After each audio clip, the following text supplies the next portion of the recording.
Hey everybody, and welcome to this week's video. In this video, we're going to go back in time to almost exactly a year ago in early April 2025 when my family and I took a trip up to North Dakota to photograph sharp-tailed grouse.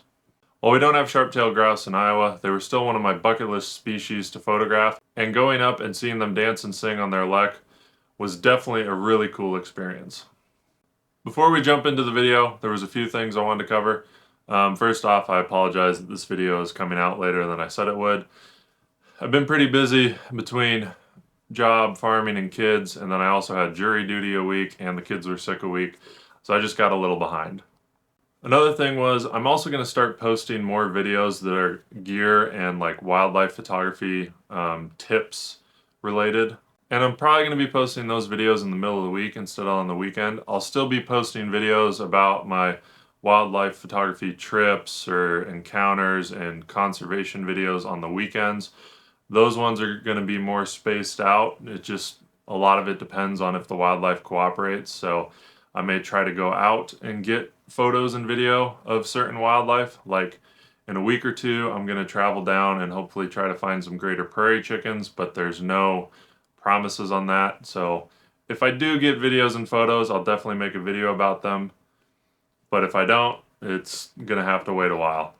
But one of the things with doing gear and wildlife photography tip videos is I'll be able to be a little more consistent with that. I already have tons and tons of photos and videos, and I've used a lot of different gear that I can talk about. But if you've enjoyed the videos I've been doing and you're not really interested in the camera gear side, don't worry, I'll still be making those videos. I just can't promise when those videos are going to come out. So yeah, probably in a week or two, I'll try to be consistent and start posting one video a week that's related to gear or wildlife photography videos. And then every few weeks, I should be able to get out a video on the weekend that'll be more like my past videos about like Comet the Bobcat, the owl, or this video. With all that said, let's jump back to a cold morning in April 2025 out on a sharp-tailed grouse lek. So to start out the first morning, it turned out that the grouse decided to move from the original lek spot that Seth thought they were going to be at. And they moved about 50 yards away. So in that first morning, we started out pretty far away from them, but it was still cool because we could start to hear them early in the morning, and occasionally I'd see them pop up out of the grass. And then we also had some meadowlarks kind of perched around us singing. As the morning progressed, the grouse started to get more and more active, but again, like I said, they were about 50 yards away from us, having moved their lek literally just the previous day. So at that point, our guide Seth called an audible, and a few of us ended up moving the blinds over to the other side of the pasture where the lek was. And then about 10 minutes of waiting for the grouse to kind of get active and come back again, and as the sun started to come up a little more, we were able to get much closer and get much closer videos and photos of them.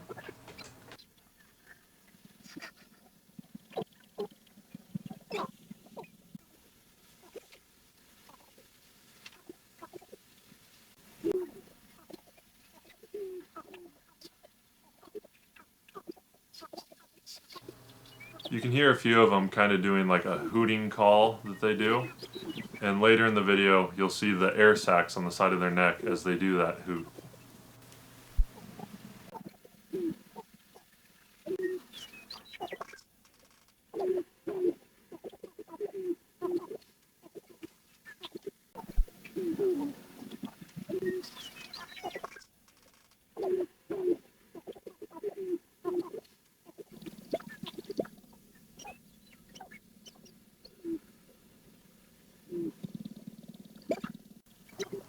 And there in the background, you can also kind of hear the kind of like chattering, stomping noise they're doing as they're kind of fluttering around.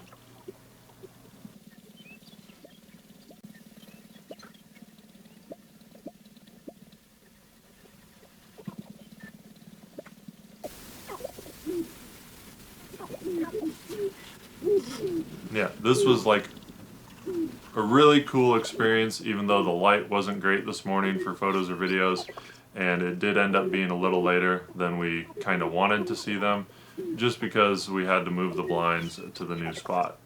But I was still able to get some decent photos and videos, and it was still a really cool experience to hear and see them that first morning. So after that first morning, once the grouse had left, I headed back into town to meet my wife and at the time 1.5-year-old at the hotel. And we decided to go get some food for lunch. And while we were doing that, we spotted what we initially thought were prairie dogs along the roadway. So I went back to photograph them. I thought they looked a little weird compared to normal prairie dogs, but I figured maybe it was like a regional thing or maybe they were like a subspecies or something. But I messaged Seth and he informed me they were actually called Richardson's ground squirrels, which, doing more research later, I realized they can be found in Iowa. They're extremely rare at this point. They used to be a lot more common when the prairie was here, but obviously now that it's all farmland, there really is not many, if any at all, left in Iowa. So hopefully at some point I can find some remnant colonies of them to photograph and video in Iowa. But it was still really cool to see them in North Dakota, and I was able to get fairly close, and their call was pretty weird. It was super high-pitched, almost couldn't hear it call, but it was really cool.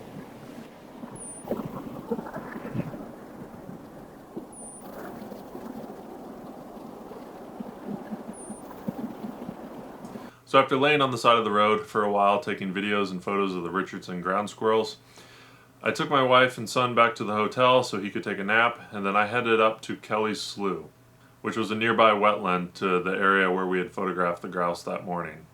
When I first got there, I was super stoked because I got a really good look at some pintails, which was the first time I've ever gotten a good look at them. I'd seen them before in Iowa, but I'd always been super far away across the field or like through branches in the trees, so that was really cool.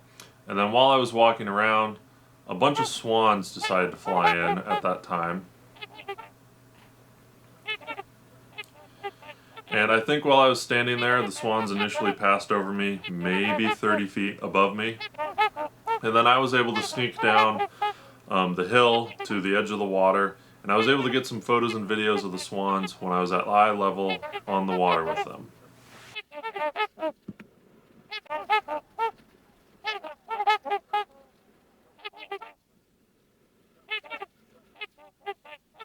And I absolutely love hearing the trumpeter swans call. It stands out a lot from the other ducks and waterfowl, mainly because it's pretty loud.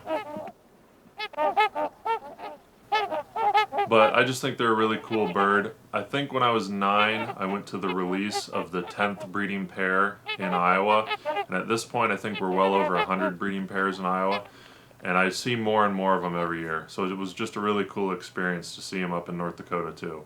So that night when I was headed back to the hotel, I stopped to video and photograph a fox. It was way too dark to do this, but it was kind of cool to watch it hunt. And then I also saw a short-eared owl in the middle of the road that had caught a vole, but it was way too dark at that point to even attempt to take photos.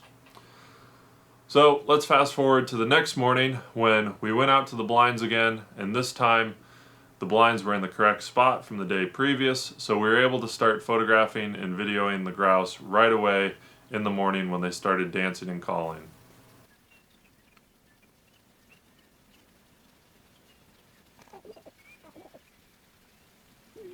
As you can tell, it's still pretty dark, but the grouse are already starting to move around and call to each other. Next time I go up there, I think I'm going to need to bring a 100 to 300 2.8 lens just so I have more light.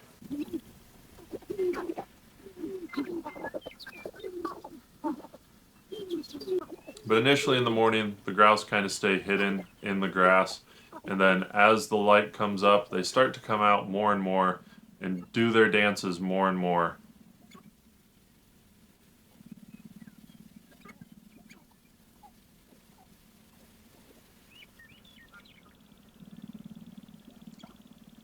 Also, as the sun comes up and it starts to get a little brighter, they start to get a little more aggressive with each other. They'll start doing like dance-offs face to face, and sometimes they'll kind of lunge at each other, try to peck the other one.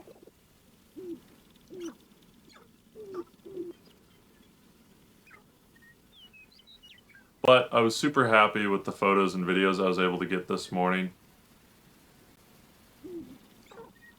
Starting out at first light with the grouse already right beside us, I was able to get some cool videos and photos as they just kind of stood there and they were a little more still. And then as the sun came up, we got that golden sunrise light directly on them, which was really great for both photos and videos.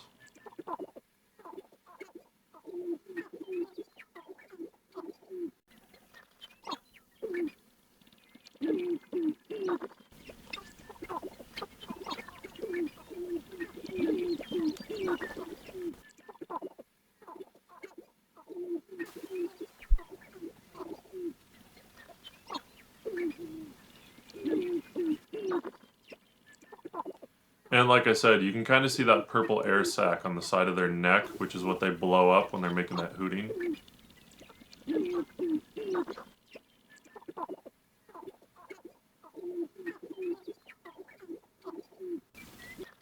And I thought it was really interesting just like how big and bushy and yellow their eyebrows were.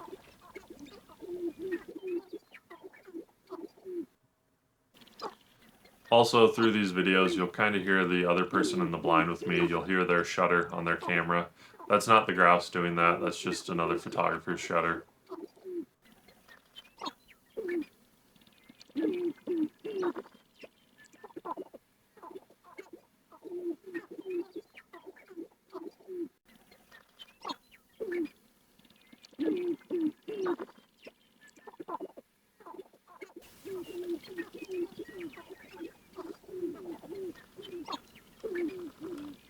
As the morning went on, I just took a few more photos of the grouse in the golden light, and then at some point they started to move away from us and get a little further away, and we knew at that point that they were probably going to fly off to wherever they hang out during the day.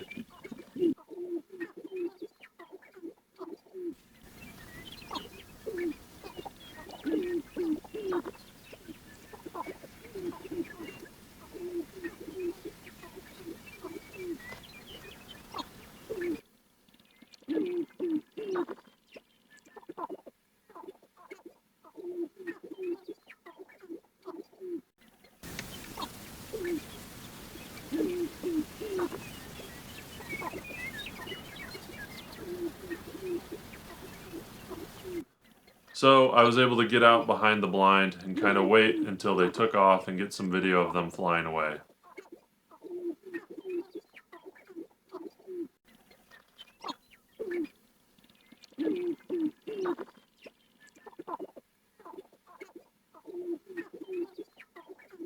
So hopefully you enjoyed those photos and videos. This trip would not have been possible without Seth Owens, who is Stuff Seth Sees on Instagram. He's also going to be the person I'm going to shout out in this video. Seth works for Pheasants Forever in North Dakota, and part of his job is teaching people about grouse, game birds, and taking them out on the leks so they can see them and photograph them and get them enthusiastic about protecting the species. Seth is also a huge advocate for public lands. I think he just won a photo contest with backcountry hunters and anglers with a photo of some sage grouse he photographed in Montana on public land. His kind of claim to fame is he's probably one of the youngest people to photograph most of the grouse species in the United States. I forget what number he's at already, but he loves taking grouse photos of all kinds from all over the US. And he also just takes a lot of photos out on the prairie to try to highlight the prairie and the ecosystem and how important it is. And if you really enjoyed seeing the sharp-tailed grouse photos and videos I took, you can also go up and meet Seth and take the same photos and videos at different leks in North Dakota. I believe all you have to do is follow him on Instagram and shoot him a message, and he'll let you know times and dates that he's taking people out on the leks. And one of the other cool things he does is he makes these stickers. This is a greater prairie chicken I have on my phone. He also designs hats. I ordered a hat from him that also has a greater prairie chicken on it that should get here in a week or two. But yeah, definitely give him a follow if you love grouse and just great wildlife photography. And also if you want to be able to go out onto one of these sharp-tailed leks in North Dakota to get your own photos and videos and just experience it for yourself. You can also just go out even if you don't have a camera and just sit in the blind and listen and see them. Plenty of people do that. I know he takes some school kids out to do that also. But yeah, he's got a lot of great videos and photos, so make sure you follow him on Instagram. And thank you for watching this video. Make sure you like and subscribe, and watch out for my next video.